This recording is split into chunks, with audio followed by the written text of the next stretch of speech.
Ok, bonjour à tous. Je m'appelle Clément, je suis développeur front chez Usain et aujourd'hui je suis plutôt assis comme vous. Donc je vais vous présenter en fait Docsify, c'est un outil pour générer de la documentation.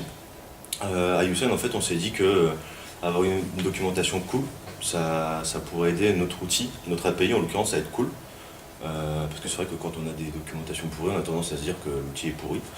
Donc en fait on s'est renseigné et on a trouvé cet outil là. Alors c'est un paquet qui s'installe côté front en fait, en JavaScript, en Vue.js pour être plus précis, et qui va en fait compiler du Markdown à la volée côté client. Comment ça fonctionne? C'est très simple. Donc en fait c'est un clic, on peut installer aussi des NPM en global. On init le projet et on va tomber sur quelque chose de ce genre. Donc là c'est tout simplement l'outil pour configurer le Docsify, donc je ne vais pas passer trop de temps dessus parce que j'ai que 5 minutes, hein, donc je vais me dépêcher. Donc j'ai créé un fichier concamp MD en fait à la racine de ce projet, donc où j'ai mis des trucs. Donc là j'ai mis un titre en Markdown, là j'ai mis un paragraphe ici, un petit sous-titre, un sous-sous-titre, une emphase, une erreur, j'ai mis un GIF, c'est important les GIFs, et puis un petit bloc de code ici en JSON, tout simplement. Donc en fait si je vais sur mon projet que j'ai lancé et que je vais sur la route concamp, donc c'est le nom du fichier sans le .md bien sûr, en fait on va arriver sur la page tout simplement du concamp. Donc avec du coup le truc tout bien préformaté. Voilà. Donc après l'idée c'est que cette page je vais vouloir la mettre dans ma sidebar ici sur la gauche. Donc pour avoir le menu sur la gauche il faut tout simplement créer un fichier _sidebar.markdown. Et après on va rajouter le lien du coup.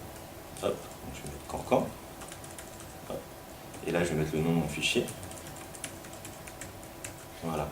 Si je vais là-dessus, du coup en fait on a bien le concamp qui apparaît ici. Je ne sais pas si vous voyez, parce que c'est bon. Tout simplement. L'idée en fait c'est, il n'y a pas que des développeurs qui vont participer à cette documentation. En fait ça nous embêtait nous de créer forcément du HTML, de faire du code, etc. Là en fait en Markdown on est capable de créer une documentation et en fait on peut se concentrer sur l'essentiel, c'est-à-dire en fait la rédaction plutôt que le code de cette documentation. Voilà, donc voilà, un petit aperçu, donc on peut mettre des images comme je vous l'ai expliqué, on peut mettre des blocs de code.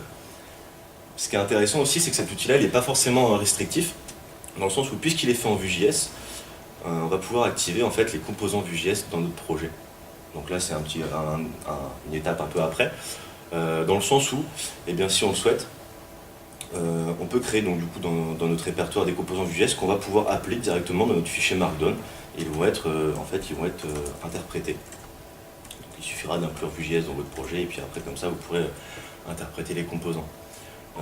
De cette façon en fait on aura le composant qui sera affiché à la suite de la page pour pouvoir augmenter le truc. Ensuite si on le veut, on peut également, il y a tout un tas de plugins en fait qui sont fournis avec Docsify. Par exemple moi j'ai installé un plugin où en gros on a un petit bouton ici, là, click to copy, pour copier le bloc de code dans le presse-papier. Donc en fait pareil c'est juste une lib, on installe le script via un CDN et puis hop c'est bon, ça va fonctionner tout seul sans forcément avoir à coder. Pareil pour un petit zoom sur les images, donc pas celle-là parce qu'elle est faite en HTML, mais voilà.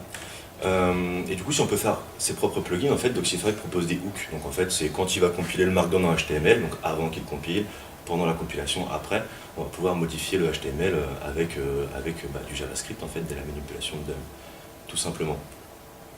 Et dernier point, en fait, pour afficher le code, en fait, c'est Prism qui est utilisé. Donc, je pense que vous connaissez Prism. Il suffira juste, du coup, si on veut afficher du JSON, inclure le formatage Prism JSON dans l'outil. Voilà, tout simplement, comment ça fonctionne, Docsify. Donc, du Markdown qui est exécuté à la volée. Et du coup, quand on va déployer tout ça sur notre environnement pour avoir dev.usain.com, par exemple, pour avoir accès à notre documentation, et en fait, du coup, on n'aura même pas à builder puisque ce truc s'exécute uniquement côté client. Et du coup, pour la petite histoire aussi, c'est que c'est fonctionnel jusqu'à IE10+. Donc, du coup, d'un point de vue browser compatibility, on est pas mal. Voilà, pour la présentation de l'outil, c'est tout.